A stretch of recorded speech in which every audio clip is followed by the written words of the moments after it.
السلام علیکم ملګرو. افغانستان او د استرالیا سبا میچ دی. کوم سټریټجی په کار ده، کوم پلان سره افغانستان ته کوزه په کار دی میدان ته، یا کوم پلان سره افغانستان له بیټینګ په کار دی چې استرالیا دغه میچ ډیر زیات ضرور دی، ډیر زیات مهم دی. ګډل په دوه خبرو سره چې یو افغانستان په دغه ورلد کپ کې یو بل میچ موږ یو سیم فائنل ته لار پیدا کړي. په هغه وروسته په دویم نمبر باندې دا خبره چې استرالیا ټیم د افغانستان د ټیم د انکار کړو، په 2022 کې انکار کړو، د ون ډے سیریز نه کړو چې موږ د افغانستان سره سیریز نه کوو. زه د خپل خوخ یو د لوبغاړي شریکوم دغه میچ افغانستان له ډیر به انتها زیات ضرور ګډل پکار دي.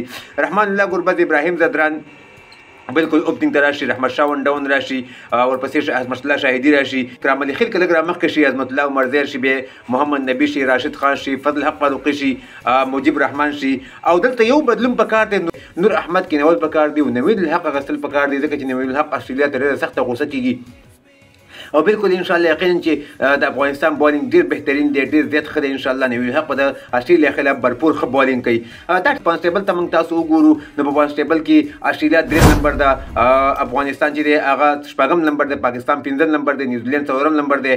خو استرالیا ان شاء الله سبا میچ وبېلی او افغانستان یو ګټي. استرالیا او د افغانستان پوینټونه به بالکل برابر شي، ځکه چې افغانستان 8 پوینټونه دي او د استرالیا لس دي. چې افغانستان میچ وګټي، د استرالیا هم 10 پوینټونه شي، د افغانستان هم 10 پوینټونه شي، پاتې به نیوزیلند او د پاکستان 8 پوینټونه شي. او که چې د استرالیا میچ وګټو، افغانستان میچ وګټي، نو استرالیا به بالکل سیمی فائنل ته کوالیفای شي په 2 پوینټونو سره. چې پاتې به پاکستان، نیوزیلند او افغانستان شي چې په 8 پوینټونو کې به سبا به د پاکستان او د نیوزیلند یو میچ پاتې، د افغانستان هم یو میچ پاتې شي. بیا که درې ټیمونه خپل میچونه وګټي، 10 پوینټونه شي، رنټ ته به ګوري، پر رنټ به یو ټیم وځي.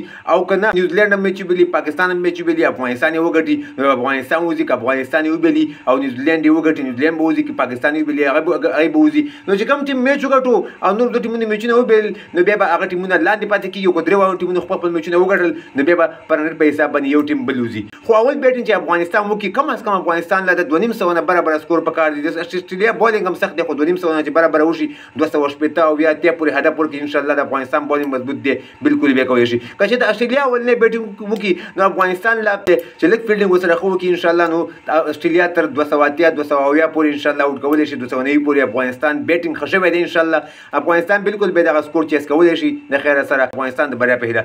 نو زموږ پیج باندې نوی پیج سره فالو کړئ، دغه ویډیو خامخا سره لایک کړئ او د نور ملګرو سره ضرور شیر کړئ. نور خو خو لري د الله په امان.